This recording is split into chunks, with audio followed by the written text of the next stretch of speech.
오늘은 월요일입니다. 오늘 새벽에 만난 하나님 오신 여러분들을 예수님의 이름으로 축복합니다. 그리고 환영합니다. 같이 기도하겠습니다. 하나님 감사합니다. 한 주를 시작합니다. 월요일입니다. 하나님, 이 한 주를 시작할 때 하나님이 우리와 동행해 주시는 말씀의 확증을 갖기를 원합니다. 말씀이 없으면 불안합니다. 하나님이 인도해 주시는 그 발걸음이 아니면 저희가 자신 있게 발을 내디딜 수 없습니다. 왜냐하면 우리는 하나님에게 속한 사람들이기 때문입니다.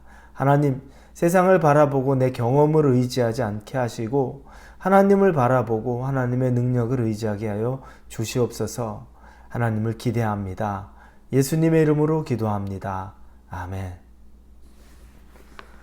오늘 말씀은 느헤미야 1장 4절에서 11절까지의 말씀입니다. 느헤미야 1장 4절에서 11절입니다. 찾으셨으면 우리 느헤미야 1장 4절부터 우리 같이 읽겠습니다. 내가 이 말을 듣고 앉아서 울고 수일 동안 슬퍼하며 하늘의 하나님 앞에 금식하며 기도하여 이르되, 하늘의 하나님 여호와 크고 두려우신 하나님이여, 주를 사랑하고 주의 계명을 지키는 자에게 언약을 지키시며 긍휼을 베푸시는 주여 간구하나이다. 이제 종이 주의 종들인 이스라엘 자손을 위하여 주야로 기도하오며 우리 이스라엘 자손이 주께 범죄한 죄들을 자복하오니 주는 귀를 기울이시며 눈을 여시사 종의 기도를 들으시옵소서. 나와 내 아버지의 집이 범죄하여 주를 향하여 크게 악을 행하여 주께서 주의 종 모세에게 명령하신 계명과 율례와 규례를 지키지 아니하였나이다. 옛적에 주께서 주의 종 모세에게 명령하여 이르시되, 만일 너희가 범죄하면 내가 너희를 여러 나라 가운데 흩을 것이요, 만일 내게로 돌아와 내 계명을 지켜 행하면 너희 쫓긴 자가 하늘 끝에 있을지라도 내가 거기서부터 그들을 모아 내 이름을 두려고 택한 곳에 돌아오게 하리라 하신 말씀을 이제 청하건대 기억하옵소서. 이들은 주께서 일찍이 큰 권능과 강한 손으로 구속하신 주의 종들이요 주의 백성이니이다. 주여 구하오니 귀를 기울이사 종의 기도와 주의 이름을 경외하기를 기뻐하는 종들의 기도를 들으시고 오늘 종이 형통하여 이 사람 앞에서 은혜를 입게 하옵소서 하였나니 그때 내가 왕의 술관원이 되었었느니라. 아멘. 우리 지난 시간에는 바사, 즉 페르시아의 술관원으로 고위직에 있던 이 느헤미야가 유다에서 자기 친척이 찾아와서 안부를 묻습니다. 그리고 느헤미야가 자기 그 고향, 자기 본토 나라에 대한 소식을 묻죠. 그랬더니 그곳에서 어려움을 겪고 있다는 이야기를 듣게 됩니다. 그러자 느헤미야의 반응이 오늘 본문의 4절입니다. 내가 이 말을 듣고 앉아서 울고 수일 동안 슬퍼하며 하늘의 하나님 앞에 금식하며 기도하여 라고 나옵니다. 고국에 있는 백성들의 고통에 그가 통곡을 하고 수일 동안 울고 그리고 하나님 앞에 금식 기도를 한다는 이야기를 합니다. 우리가 한번 생각해 볼 것은 느헤미야가 과연 이렇게 유대 땅에서 자기 고국에 있는 형편에 자기 자신이 정말 그렇게까지 이렇게 해야 될 정도의 느낌이 있었을까? 라는 생각을 좀 해봅니다. 우리로 말하면 지금 미국에 살고 있는데 고국에 문제 있습니다. 그런데 그런 마음 정말 애통해서 며칠을 울고 또 금식기도 하고 이게 쉽지 않을 수 있습니다. 왜냐하면 지금 느헤미야는 이 바사에서 사는 것이 문제가 없습니다. 고위직에 올랐고 그는 누리는 것도 많습니다. 그가 굳이 이렇게까지 그런 마음을 쓸 이유는 별로 없어 보입니다. 별 상관없는 일이 될 수도 있다는 거죠. 그럼에도 느헤미야는 애통해야 합니다. 우리는 이 느헤미야의 애통으로부터 많은 것을 배웁니다. 우리는 다른 사람들을 잘잘못을 따지는 것은 아주 남다른 재주가 있습니다. 그래서 분별도 잘하고 판단도 잘합니다. 그러나 다른 사람을 이해하고 사랑하는 것에 있어서는 그렇게 둔감하고 남의 일처럼 여깁니다.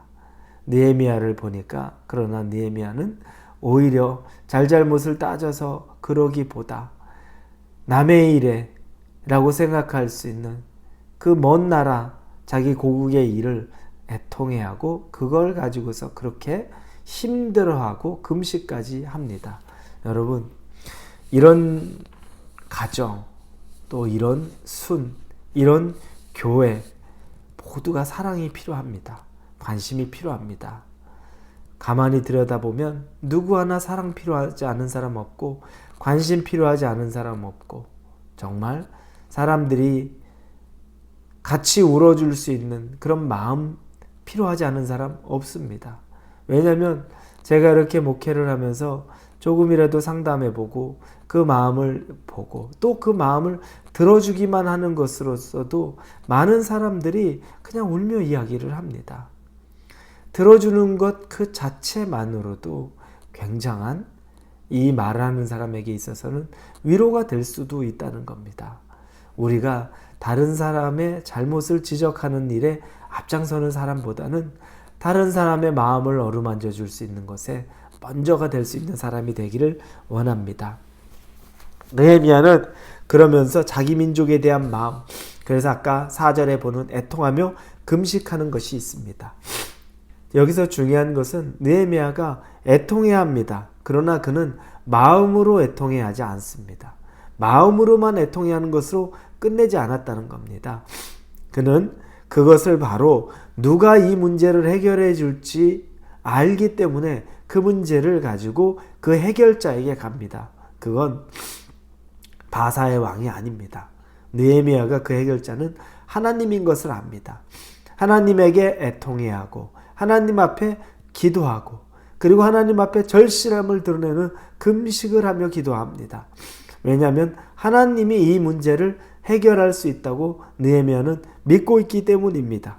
그러면서 느헤미야는 애통해야 하는 마음으로 회개를 시작합니다. 6절 뒷부분에 보니 이제 종이 주의 종들인 이스라엘 자손을 위하여 주야로 기도하며 우리 이스라엘 자손이 주께 범죄한 죄들을 자복하오니 주는 귀를 기울이시며 눈을 여시사 종의 기도를 들으시옵소서. 나와 내 아버지의 집이 범죄하였나이다. 여러분, 사실 느헤미야가 하나님 앞에 드러난 그 포로로 잡혀갔던 이유, 드러난 죄 뭐가 있겠습니까? 느헤미야는 아마 해당이 없을 수 있습니다. 그런데 그는 자기 자신부터 하나님 앞에 겸비하고 중보기도자로서 같이 그 모든 책임을 내가 짊어지고 회개를 시작합니다. 자기 자신부터 하나님 앞에 회개의 제물이 되기를 원했던 겁니다. 여러분, 누구의 잘잘못을 따지지 않는 사람은, 하나님 안에 있는 사람은 자기 자신의 허물을 먼저 볼 줄 압니다. 그래서 다른 사람에 있는 허물을 보기보다 내 허물을 먼저 보고 하나님 앞에 그리고 다른 사람의 죄까지도 애통해야 할 수 있는 사람이 되는 겁니다. 이 모습을 보니까 느헤미야를 통해서 그리스도의 모습을 우리는 선명하게 볼 수 있게 됩니다. 예수 그리스도 자신의 죄가 아님에도 불구하고 이 땅까지 하나님의 아들이 내려오셔서 이곳에서 다른 사람의 죄를 짊어지고 그리고 결국 십자가에서 죽기까지 희생을 하셨던 분, 그게 바로 예수 그리스도의 희생과 사랑이라는 겁니다. 그분의 잘못이 무엇이 있습니까? 아무 잘못이 없는데 그럼에도 불구하고 자신이 그 죄를 대속하기 위해서, 인간의 죄를 대속하기 위해 그렇게 엎드려지셨던 겁니다. 죽으셨던 겁니다. 여러분, 이것은 느헤미야가 회복시켜줄 하나님을 기대하면서 그가 기도했던 겁니다. 9절에 보니까 그는 확신이 있었습니다. 만일 내게로 돌아와 내 계명을 지켜 행하면 너희 쫓긴 자가 하늘 끝에 있을지라도 내가 거기서로부터 그들을 모아 내 이름을 두려고 택한 곳에 돌아오게 하리라 하신 말씀을 이제 청하건대 기억하옵소서. 말씀을 인용합니다. 신명기에 있는 신명기 30장 4절에 있는 말씀을 인용합니다.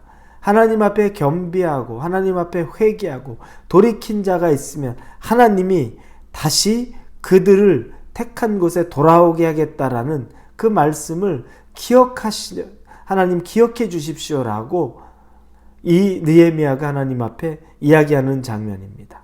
그러면서 10절에 이들은 주께서 일찍이 큰 권능과 강한 손으로 구속하신 주의 종들이요 주의 백성이니이다. 그는 애통했고 하나님에게 회개했습니다. 그러나 그는 또 중요하게 하나님의 약속의 말씀을 붙잡았습니다.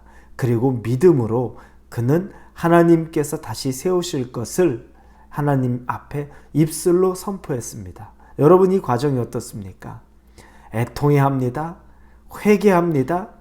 그러나 하나님 일으켜 세워줄 그 약속의 말씀을 붙듭니다. 그리고 그곳 안에서 기대하고 하나님 안에서 소망을 갖습니다. 오늘 여러분들에게 이 말씀이 도전이 되기를 원합니다. 여러분 안에 애통함이 있기를 원합니다.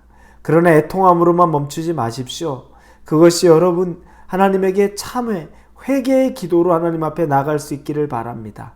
그 회개의 기도를 드릴 때의 전제 조건, 믿음은 뭐냐면 내가 하나님 앞에 죄악을 다 하나님 앞에 내어놓고 용서받으면 다시 회복시켜 주실 것이라는 것을 믿는 믿음이 있어야 하는 겁니다. 오늘 월요일입니다. 여러분에게 이 믿음으로 하나님 앞에 설 수 있기를 예수님의 이름으로 축원합니다. 기도합니다. 아버지, 감사합니다.